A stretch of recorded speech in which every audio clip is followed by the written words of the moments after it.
Hi friends, I am Sujeet Kumar और आज आपके लिए फिर से लेकर के आया हूँ एक नया वीडियो। और अगर इस वीडियो में दी जाने वाली इन्फॉर्मेशन आप लोगों के काम आए, आप लोगों के लिए पसंद आए, तो मेरे वीडियो को लाइक करिए, शेयर करिए, कमेंट करिए और सबसे ज़्यादा इम्पोर्टेंट है मेरे चैनल को सब्सक्राइब करिए। हेलो फ्रेंड्स, मैं आज आप लोगों को टाटा अल्ट्रोज की कुछ कमियां बताने वाला हूं। फर्स्ट ऑफ ऑल, जो भी टाटा अल्ट्रोज लवर्स हैं उनके लिए आई वांट टू से कि भाई सॉरी, बट हमें कुछ कमियां महसूस हुई हैं टाटा अल्ट्रोज में जो मुझे जेन्युइन लगी। और जो लोग अभी रिसेंटली टाटा अल्ट्रोज खरीदने का प्लान कर रहे हैं, स्पेशली टाटा अल्ट्रोज का एक्सी मॉडल खरीदने का प्लान कर रहे हैं, तो मैं चाहता हूं कि उनको खरीदने से पहले उनको इस चीज की जानकारी हो तो ज्यादा बेटर रहेगा। दोस्तों, ये जो मैं आपको दिखा रहा हूँ ये टाटा अल्ट्रोज का ए पिलर है जो ड्राइवर के साइड में होता है। अब इसकी वजह से क्या अनकंफर्टेबल होता है वो मैं आपको एक्सप्लेन करता हूँ। तो जैसा कि आप लोगों ने देखा कि मैंने दिखाया कि टाटा अल्ट्रोज का जो ये ए पिलर है जो ड्राइवर के साइड में होता है, ये उस समय बहुत ज्यादा अनकंफर्टेबल हो जाता है जब हम जो है किसी शार्प टर्न पे होते हैं। जब हम किसी शार्प टर्न पे होते हैं तो ये चीज जो है वो ब्लाइंड स्पॉट क्रिएट करता है। हालांकि इसकी चौड़ाई, चूंकि ये जो आपका ए पिलर है, इसकी चौड़ाई काफी ज्यादा रखी गई है। अब इसका एक प्रैक्टिकल एग्जांपल मैं आपको देता हूँ कि सपोज मैं किसी रेड लाइट पे खड़ा हूँ और मेरे दोनों तरफ, चारों तरफ जो है गाड़ियां खड़ी हुई हैं और ऑटो भी है, रिक्शा भी है, साइकिल वाला भी है, बाइक वाला भी है, स्कूटी वाला भी है, सब कोई है। और जैसे ही रेड लाइट ग्रीन होनी है उसके बाद मुझे ऑलमोस्ट 90 डिग्री का टर्न लेना है।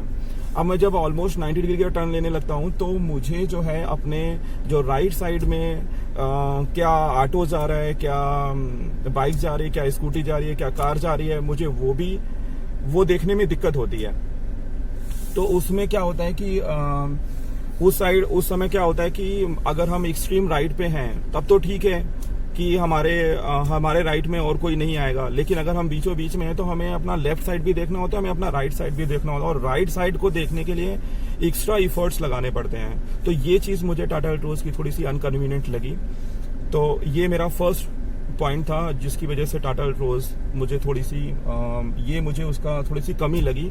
और मैं बाकी अगर दूसरी गाड़ियां देखता हूं तो दूसरी गाड़ियों में क्या होता है कि ये वाला जो इसका ए पिलर होता है, एक बार मैं आप लोगों को फिर से दिखा देता हूँ कि ये जो ए पिलर होता है गाड़ी का, ये बाकी गाड़ियों में थोड़ा सा पतला होता है, लेकिन टाटा अल्ट्रोज में इन्होंने थोड़ा सा मोटा दिया हुआ है, थोड़ा चौड़ा दिया। उसके बाद अगर मैं टाटा अल्ट्रोज के दूसरे पॉइंट के बारे में बात करूं तो वो है गाड़ी में जो है, चाहे वो ड्राइविंग सीट हो और चाहे वो रियर पैसेंजर सीट्स हो, दोनों ही जगह पे उन्होंने जो है थाई सपोर्ट की थोड़ी सी कमी कर दी है। और थाई सपोर्ट के लिए लोगों को थोड़ा सा एडजस्ट करना पड़ता है। तो जो सेकंड पॉइंट है मेरे हिसाब से वो टाटा अल्ट्रोज में यही है कि उन्होंने जो है थाई सपोर्ट थोड़ा सा कम दिया हुआ है, तो वो उनको थोड़ा सा बेहतर कर लेते हैं। तो चाहे वो ड्राइवर साइड हो, चाहे वो को ड्राइवर साइड हो और चाहे वो रियर पैसेंजर सीट में हो, तो उनको जो है थाई सपोर्ट में थोड़ी सी मदद मिल जाती। तो ये दूसरा पॉइंट है। तो दोस्तों, ये जो मैं आप लोगों को अभी इसका थर्ड पॉइंट बताने जा रहा हूँ वो है इसका गियर नॉब। गियर नॉब में मुझे जो चीज़ महसूस होती है या जो मैंने चीज़ एक्सपीरियंस करी है वो यही एक्सपीरियंस करी है कि जो टाटा अल्ट्रोज का जो गियर नॉब है वो जो है उतना स्मूथ नहीं है। टाटा अल्ट्रोज एक्सी का गियर नॉब उतना स्मूथ नहीं है जितना टाटा अल्ट्रोज एक्सजेड का स्मूथ है। मैं आपको गियर चेंज करके दिखाता हूँ कि कैसे ये उतना स्मूथ नहीं है और उतना बढ़िया नहीं है।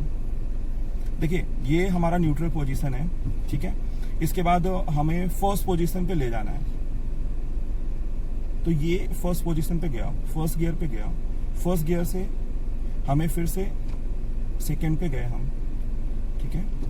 इसके बाद हम थर्ड पे गए, थर्ड पे जाने के बाद फोर्थ पे गए, फोर्थ पे जाने के बाद फिफ्थ पे गए और ये रिवर्स पे गए। अभी इसमें क्या हो रहा है कि जब मैं इस गियर नॉब को फर्स्ट पे ले जा रहा हूं तो मुझे मतलब घसीटते हुए मुझे महसूस हो रहा है कि मैं इसे घसीटते हुए ले जा रहा हूं। जबकि यही चीज मैंने एक्सजेड मॉडल में जो मैंने एक्सपीरियंस करी थी वो ये थी कि आपको बस इसको ऐसे प्रेस करना है, एक झटके में उधर की तरफ चला जाता है। और इधर भी जब मैं ले जा रहा हूं तो मुझे ऐसा लग रहा है कि बीच में मैं उसको थोड़ा सा घसीट रहा हूँ, उसको फर्स्ट गियर को मैं घसीट रहा हूँ तब जा रहा है। लेकिन वो एक्सजेड मॉडल में ये बहुत एग्जैक्ट है, मतलब ये न्यूट्रल पोजीशन है। आप एक बार इधर प्रेस करिए, सिंपल वो एक झटके में वो जो है फर्स्ट वाली पोजीशन की तरफ चला जाएगा, और उसके बाद जब हम उसे आगे की तरफ प्रेस करेंगे तो वो सिंपल चला जाएगा।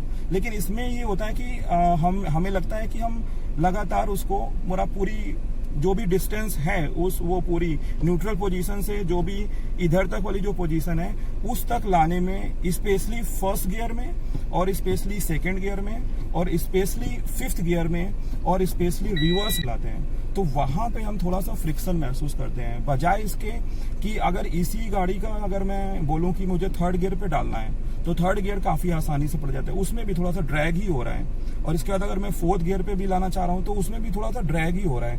तो कुल मिलाकर के ये है कि ये जो है थोड़ा सा गियर बॉक्स जो है, अगर मैं बोलूं कि जो एक्सी मॉडल का जो गियर बॉक्स है वो उतना बढ़िया नहीं है जितना एक्सजेड मॉडल का है। एक्सजेड मॉडल का जो गियर नॉब है वो बढ़िया प्रीमियम फील देता है और गियर शिफ्ट उसका बहुत बढ़िया है।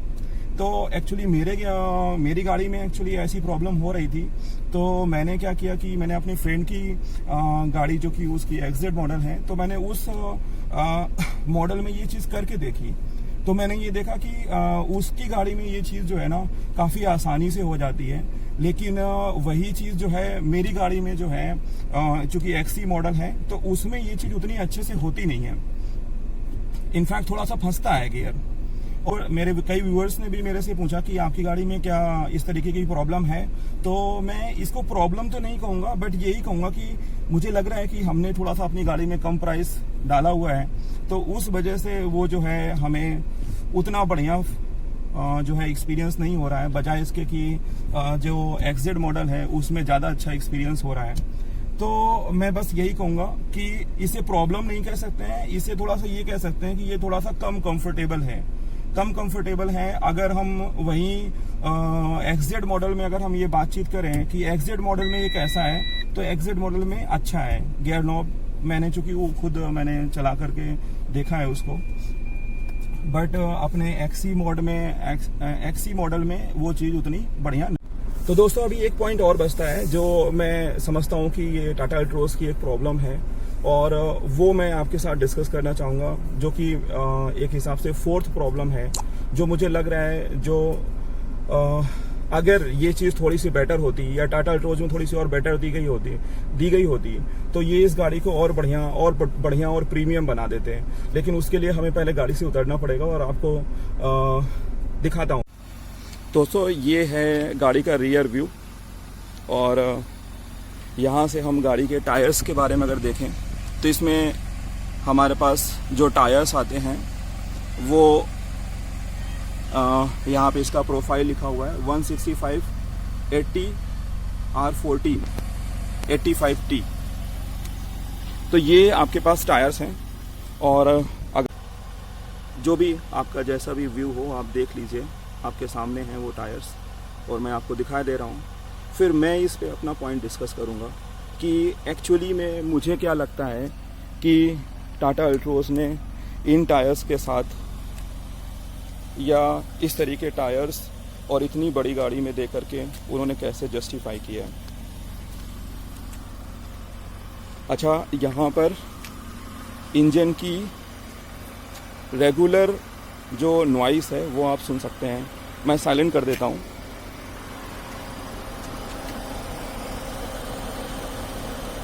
ये है नॉइस इंजन की। चलिए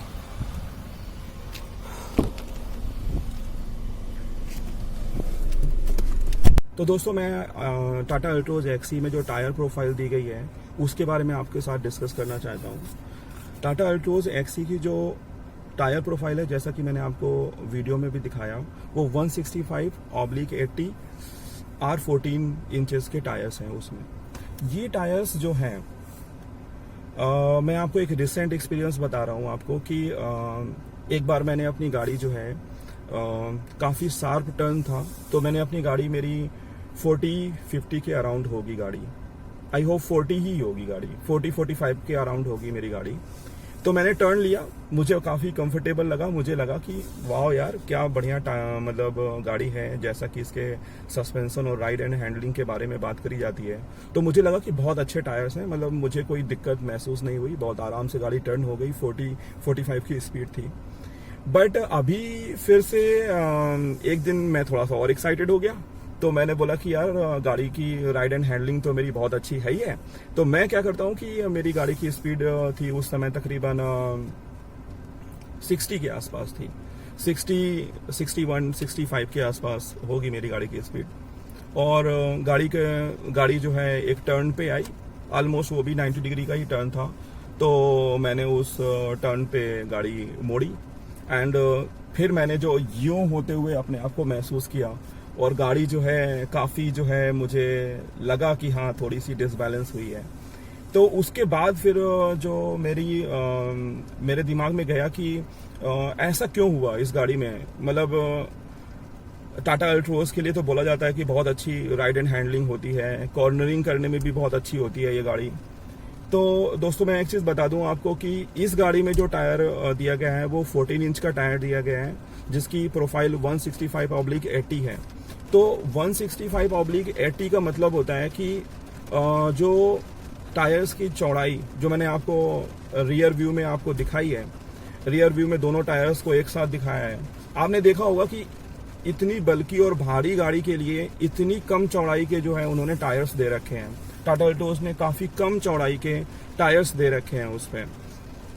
इसके बाद जो होता है वो उसमें 80 लिखा होता है, 165/80।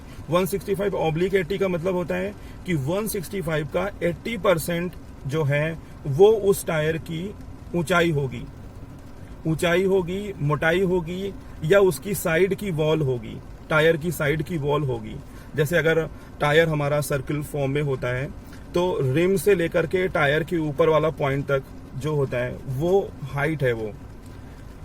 तो ये हाइट देकर के टाटा अल्ट्रोज ने आपको जो है ना छोटे मोटे खड्डों से जो है, छोटे मोटे खड्डों में आपको जर्क ना लगे, ये चीज तो अच्छी कर दी टाटा अल्ट्रोज ने।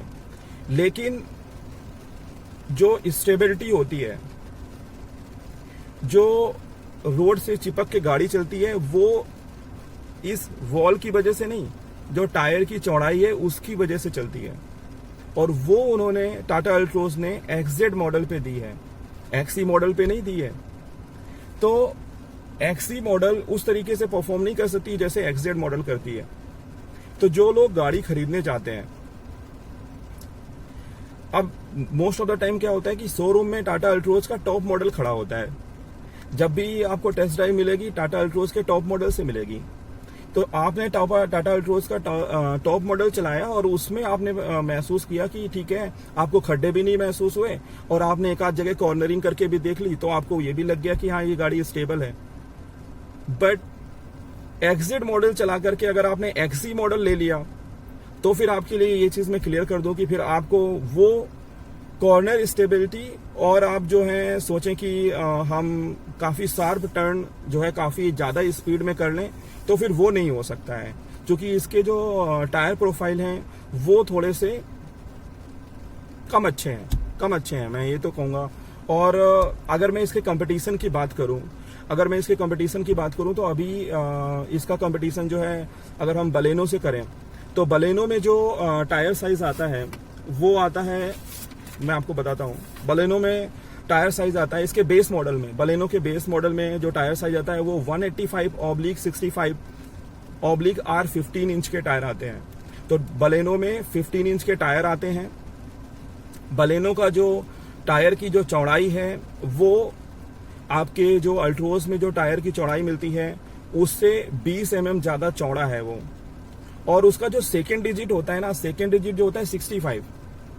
अगर गाड़ी की स्टेबिलिटी चाहिए, अगर गाड़ी को स्टेबिलिटी चाहिए तो उसका जो सेकेंड डिजिट होना चाहिए वो कम होना चाहिए।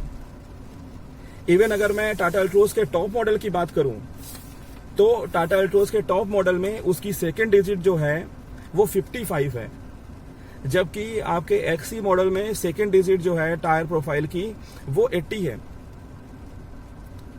तो वो प्रॉब्लमेटिक है। इसका मतलब है कि आप जब टाटा अल्ट्रोज एक्सी लेते हैं, इवन अगर मैं कंपटीशन करूं बलेनो से, तो बलेनो में भी बढ़िया टायर्स दिए हुए हैं। और टाटा अल्ट्रोज का जो टायर प्रोफाइल है वो मुझे उतना अच्छा नहीं लगा।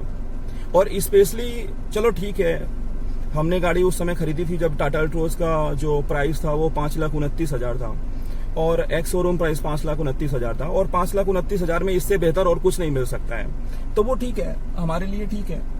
बट अभी रिसेंटली टाटा अल्ट्रोज ने अल्ट्रोज के प्राइस को 15-16 हजार रुपए बढ़ा दिया।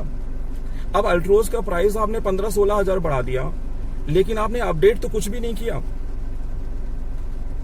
एक तो ऑलरेडी कंप्लेन थी कि भाई आपका जो 14 इंच का टायर आप दे रहे हो वो वैसे ही कम था और गाड़ी के लुक को भी थोड़ा सा खराब करता है। अगर इसी गाड़ी में 15 इंच का टायर होता, एटलीस्ट जो टायर प्रोफाइल बलेनो में है अगर उतना ही होता, तब भी इस गाड़ी का लुक भी अच्छा होता, इस गाड़ी की राइड एंड हैंडलिंग और अच्छी हो जाती और खास करके कॉर्नर में इसकी स्टेबिलिटी बढ़ जाती। लेकिन टाटा अल्ट्रोज ने अभी मेरे हिसाब से टाटा मोटर्स ने ये बहुत गलत स्टेप लिया हुआ है कि टाटा अल्ट्रोज का प्राइस भी बढ़ाया और अभी भी उनकी गाड़ी में जो है 14 इंच का टायर प्रोफाइल आ रहा है। और ऐसा टायर प्रोफाइल जो इतना पतला है, इतनी भारी गाड़ी के लिए, इतनी बड़ी गाड़ी के लिए इतना पतला जो टायर प्रोफाइल दिया है वो उन्होंने शायद सही नहीं किया है। इन लोगों ने भी टाटा अल्ट्रोज एक्सी ले ली है, वो अपनी गाड़ी को उसके टॉप मॉडल के बराबर स्टेबल, कंफर्टेबल ना समझे और खास करके स्टेबल उतना ना समझे जितनी टाटा अल्ट्रोज की टॉप मॉडल है। और मैं तो यही कहूंगा कि कॉर्नरिंग में आप अपनी स्पीड कम ही रखिए, वरना दिक्कत होने वाली है। और वैसे भी टाटा अल्ट्रोज में या टाटा की जो भी गाड़ी है, चाहे वो टाटा की टिगोर हो या टियागो हो, नेक्सॉन हो, इवन हैरियर और हेक्सा वगैरह भी हैं, इनके जब भी एक्सीडेंट सुनने को मिलते हैं तब भी ये सुनने को मिलता है कि इनकी गाड़ी पलटी खा गई। वो बात अलग है कि पलटी खाने के बाद जो है